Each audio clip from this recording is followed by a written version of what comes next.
This is the Real Talk radio show, and I am your host, Devlin James. What's going on, folks? It's been a while since I produced a video. Had a lot of events take place within the last couple of weeks, one of which included a motorcycle accident, where some douchebag just cut me off and kept going.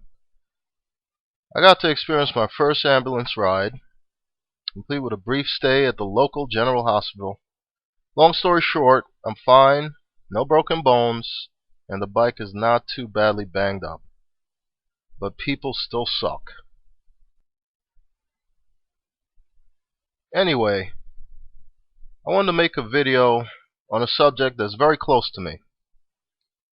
And I wanted to share some of my own personal experiences growing up to further validate the facts I'll be presenting. I'll also be modifying the format of my videos going forward so that you're not just looking at a drawing of an old-time radio as you listen to me talk. The subject of the video is going to be single mothers and how they fail at raising their sons to successfully take their place in this world. The purpose of the video is not to attack single black mothers. I just want to present facts that will hopefully wake some of them up. I also want to help the men listening who come from these single-parent homes to realize that they need to desperately reprogram the way they think about themselves and the way they view life if they ever hope to get anywhere in this world. When I was around the age of 5, my mother would always sing this nursery rhyme to me. Little girls are made of sugar and spice and everything nice. Little boys were made of, well, honestly, I can't remember that part of it. It was either snails and tails, or toads, snakes, turds. Whatever the case, it wasn't pleasant. As harmless as that little nursery rhyme may seem to have been, it was a subtle form of negative programming. In repeating it to me time after time, my mother was planting a seed. She was programming my mind to think a certain way when it was in the early stages of development. So, what was she telling me through that nursery rhyme? Basically, women are sweet, pleasant, and made up of all things good, while boys were basically made of crap. Now, in my case, the nursery rhyme by itself wasn't so bad, but when you add other forms of negative reinforcement, like statements such as "you're worthless" or "you're an idiot," then you have an issue. Now you have a situation where a mother is setting her own son up to fail by programming him to look at himself in a negative way.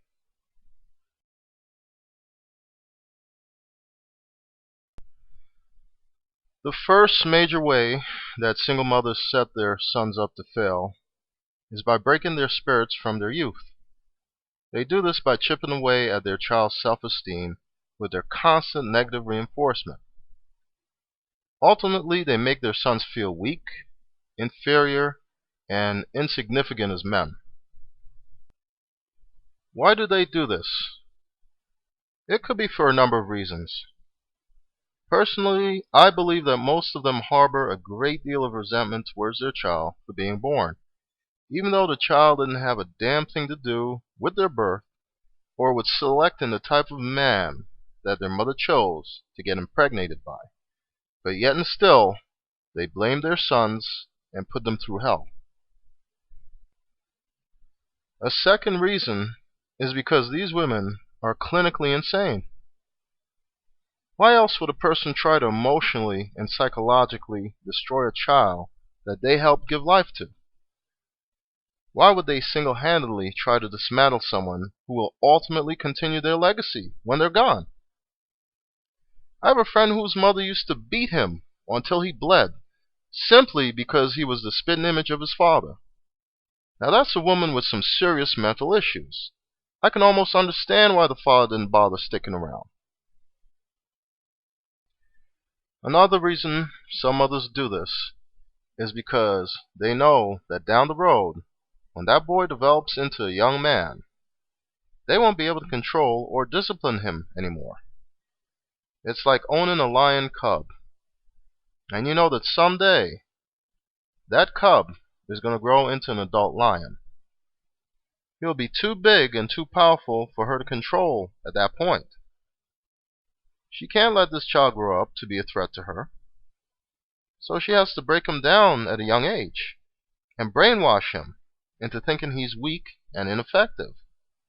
In the end, you have an adult lion with a kitty cat mentality. Would you say that this is the mentality of some of today's black men? The bottom line is that women cannot raise boys to become men in this world. Period. How can they? They don't think like a man does. Their bodies don't even produce the same type of hormones. I know in and of myself, I can never raise a daughter single-handedly. When she starts going through puberty and has her period, then has to wear tampons, what the hell am I going to tell her?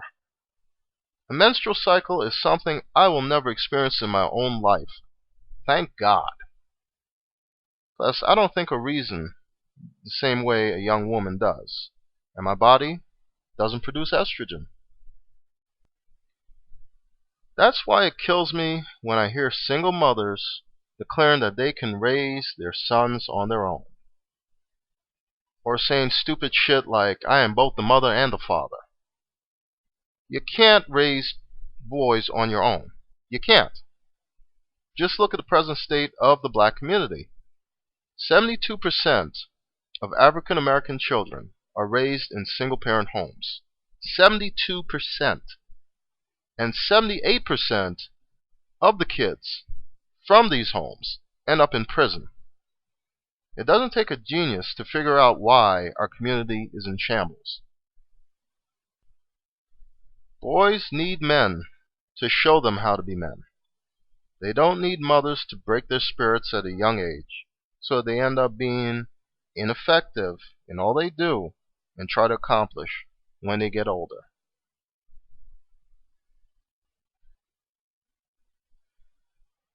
Most of the single mothers in today's society can't help but see their sons as burdens instead of blessings. So aside from beating them down and breaking their spirits, they also ignore and alienate them. Again, this comes from the bitterness of having to raise that child on their own. What happens is that they tend to push the child away as they work or do whatever they can to provide for him. What these women don't understand is their actions are going to have an adverse effect on that child as he gets older. That child is in the crucial stages of development. This is when they start doing those oh so annoying things like asking their mothers 21 questions every 10 minutes, following them around like little shadows, trying to get their attention every second to show them the latest things they did. This will be overwhelming for one parent to deal with. So the mother may tell her son to shut up, go away, or leave her alone. Or worse, she may abuse and curse at that child. Children identify themselves with the world through their parents, so it should come as no surprise that they will try to interact with their parents as much as possible. So for the single mothers out there, you are the only source they see to fulfill that need. And when they ask you all those annoying ass questions, all they're trying to do is acquire knowledge through you. When your boys follow you around like little shadows, they're usually seeking affection. And finally, when they keep trying to draw your attention to the little things they do during the course of the day, they're looking for your affirmation. They want to know from an early stage that their actions are noticed and they count. They are also trying to develop their social and communication skills. When you cut them off from doing this at an early stage, This results with the boy feeling rejected by the only person he identifies himself with the world through, his mother.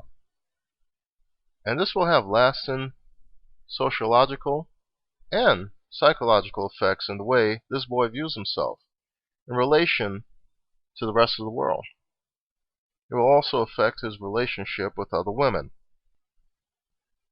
Take a look at the rapper DMX if you want a practical example of what I'm talking about. His mother put him through hell and abandoned him. Do you see the damage that woman's actions caused in his life? I'm going to close this video off after this final example I want to add from my own life. This goes with showing how important it is for a boy to get encouragement and affirmation from his parents when he's young, because it not only will ultimately affect his life, but it could also affect his community. One of the greatest things my mother ever did for me was buy me a computer when I was young. It was a Commodore 128. Just to give you guys an idea of how old I am. One thing I've observed about women is that they tend to take on the philosophy of the men they deal with. And at the time, she was with her first husband, who was a good man. I loved that computer, and I was intrigued with video games. I remember, though, that I wasn't just satisfied with playing them. I wanted to make my own game. And at the time, she was very encouraging. Well, for some reason, good guys don't last in the lives of too many women. So out he went, and in came this new boyfriend with a high-profile position at a corporation. For whatever reason, he didn't care too much for me, and he let me know on many occasions. At this time, though, I had a newer computer, and I would study this book on the basic language of programming.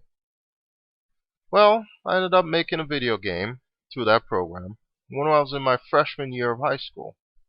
It was a functioning game with a superhero that flew around.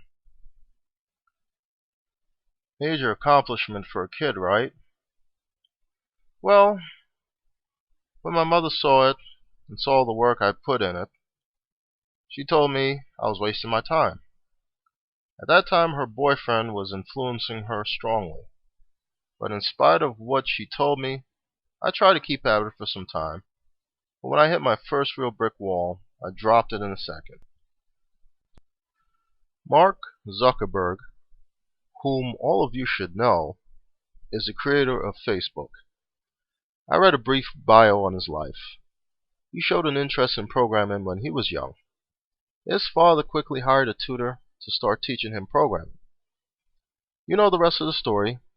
He created a billion-dollar company, created jobs and opportunities for a number of different people, and they still seem to be building.